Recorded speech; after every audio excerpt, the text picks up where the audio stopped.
Hi guys! Welcome back to my channel. So, na-miss ko mag-vlog kaya mag-unboxing tayo nung nabili ko sa Shopee na UV nail set or kung ano man yung tawag nila. Basta yun. So, the reason that I bought this kind of product is that syempre namamahalan ako sa maintenance ko sa buhay, di ba? Ang pagpapaganda. Cheers! Anyways, yes, that's the reality guys. Namamahalan ako sa nail polish gel or kung ano man yung tawag nila sa salon nun. Kasi one time na-try ko siya and ang ganda niya. Sabi ko, Bakit ngayon ko lang siya na-try na kahit maghugas ako ng plato, kahit anong gawin ko, alam mo yon yung kahit matama ka sa isang matulis na bagay, okay lang kasi hindi siya talaga natatanggal as in. So, bago ko ituloy ang kwento ko, syempre, ang first customer ko yung aking ina. Ang inyong simpleng nanay, Aling Chari, Aling Chari, Aling Chari, Charis. Lang, guys. So, kung hindi mo malibre yung nanay mo ng salon-salon, di ba? Bumili ka na itong product na to, sinasabi ko sa'yo, ikaw na lang gumawa.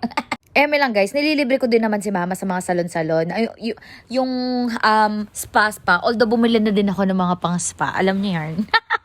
Ang tipid ko kasi talagang tao na pag nakita ko na shucks, kaya ko naman siyang gawin and mura lang naman siya, bakit hindi kong gawin sa sarili ko? Total, lagi ko naman din siyang gagawin. So, ako na lang gagawa para at least tipid na sa oras, tipid pa sa bulsa, ganun. Pinakamahalaga is that natutuwa ko, may skill na naman akong na-unlock, 'di ba? So, yun yung gustong-gusto ko na madami akong nalalaman sa buhay.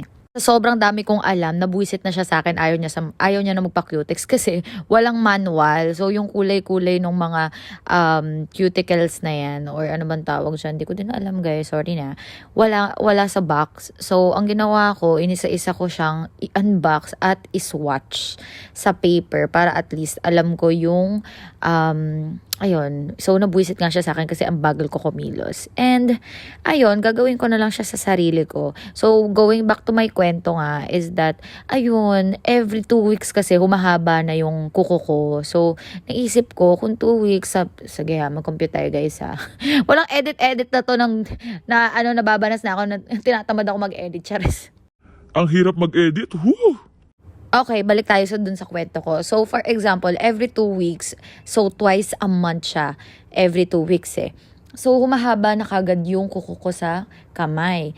So, kung every 2 weeks, 700 pesos yung gel polish, times 2, 1/4 na kada buwan. So, 1/4 times 12 months, wait lang, mag-calculator tayo.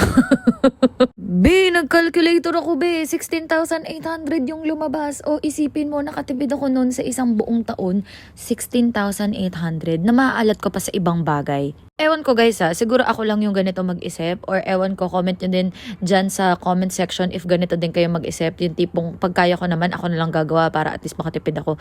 Ewan ko, nagganon yung mindset ko since yung lola ko, ganun yung tinuro sa amin. So, siya din yung nagturo sa akin kung paano mag-nails kasi nga, imbes na magpapasalon siya, bibigay niya na lang sa akin yung 50. So, 50 lang, nakatipid pa siya, 'di ba? Kasi sa salon, magkano yung pa-cutex? Sa akin, 50 pesos lang. So, ayun, siguro nadala ko yung values na yun na tinuro sa akin ng lola ko. Anyways, high waist, ayan, mahirap lang siya maglagay sa una kasi nga, pagkaliwete ka o yung ano mo, hindi sana yung isa mong kamay, ganyan, mahirap siya gawin. Pero, okay naman, since ginagawa ko naman siya lagi din talaga. Hindi naman ako masyado nahirapan. Nahirapan lang ako dyan sa pagdikit-dikit ng mga parang sticker or confetti ba. Hindi siya sticker kasi hindi siya dumidikit eh. Pero mahirap siyang ilagay kasi nadudulas siya dun sa gel. Although pag nilagay mo na sa UV, titigas na siya. Hi guys! So, ayun. Maganda naman yung kinalabasan niya. Pero kasi hindi pa ako masyado marunong. So, maganda siya pag nakaharap sa akin. Pero pag nakaganon, hindi siya nakaharap sa tao. So, yun yung mali ko. So, konti pa. Yan. Ganda niya. Ang ganda, promise. Mali lang ako na napick na color, pero okay na to.